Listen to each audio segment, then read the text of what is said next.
कालवा समितीच्या बैठकीला अजित पवार आणि रोहित पवार एकत्र आल्याचं पाहायला मिळालं।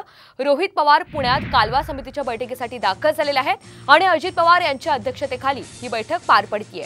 पुणे नगर आणि सोलापूर जिल्ह्यातील लोकप्रतिनिधी या बैठकीला उपस्थित राहतील। तर आपण पाहतोय कालवा समितीच्या बैठकीला आज अजित पवार आणि रोहित पवार एकत्र येण्याची शक्यता आहे। हे दोन्ही नेते एकत्र येऊ शकतील। रोहित पवार पुण्यात कालवा समितीच्या बैठकीसाठी आता दाखल झालेत। अजित पवार यांच्या अध्यक्षतेखाली ही बैठक पार पडतीये आणि पुणे नगर आणि सोलापूर जिल्ह्यातील लोकप्रतिनिधी या बैठकीला उपस्थित राहतील। अधिकची माहिती आपल्याला प्रतिनिधी नितीन पाटणकर देत आहेत। नितीन, कालवा समितीच्या बैठकीच्या निमित्तानं आता अजित पवार आणि रोहित पवार एकत्र येण्याचं आपण पाहतोय, ते येतील आणि आजच्या या बैठकीमध्ये नेमक्या काय घडामोडी घडू शकतात?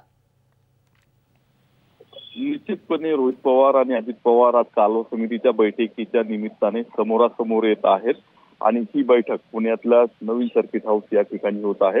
कुकडी प्रकल्प पुणे जिल्ह्यामध्ये आहे, त्याचबरोबर इतर धरणं जी पुणे जिल्ह्यामध्ये आहेत त्यामधून नगर जिल्ह्यासाठी आणि सोलापूर जिल्ह्यासाठी पाणी सोडलं जातं आणि आता उन्हाळा तोंडावरती आलेला आहे आणि उन्हाळ्यासाठी उन्हाळी आवर्तन शेतीला सोडायचंय।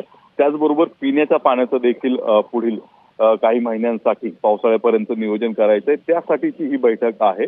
त्यासाठी नगर आणि सोलापूर जिल्हा आणि पुणे जिल्हा यातले लोकप्रतिनिधी आहेत आणि ही बैठक अजित पवार यांच्या अध्यक्षतेखाली होतीये आणि उन्हाळ्यातलं पाण्याचं नियोजन पिण्याच्या आणि त्याचबरोबर शेतीच्या या तीन जिल्ह्यातलं होणार आहे। त्यासाठी रोहित पवार त्याचबरोबर नगर जिल्हा आणि सोलापूर जिल्ह्यातले देखील इतर आमदार या बैठकीला उपस्थित आहेत, लोकप्रतिनिधी उपस्थित आहेत। मात्र सध्याची राजकीय घडामोड सुरू आहे। राष्ट्रवादी काँग्रेस पक्ष शरदचंद्र पवार आणि त्याचबरोबर त्यांना मिळालेलं नवीन चिन्ह अजित पवार बारामती लोकसभा मतदारसंघाची निवडणूक सुनेत्रा पवार विरुद्ध सुप्रिया सुळे असा होणारा सामना, नवीन चिन्हावरून सुरू असलेला सर्व संघर्ष पाहता पहिल्यांदाच अजित पवार आणि रोहित पवार आमने सामने येत आहेत, समोरासमोर येत आहेत। एकाच बैठकीमध्ये ते असणार आहेत। कदाचित नगर जिल्ह्याच्या पाणी प्रश्नावरून किंवा नगर जिल्ह्याला कुकडी प्रकल्पातून किती पाणी सोडावं, कधी सोडावं यावरून त्यांचा संघर्ष देखील होऊ शकतो, कारण पाण्याचा प्रश्न, पाण्याची जी परिस्थिती राज्यातली पाहता पेटणार आहे। पक्षातील संघर्ष असतानाच आता दुसरीकडे कालवा समितीच्या बैठकीच्या निमित्तानं हे दोन्ही नेते आता एकत्र येण्याचं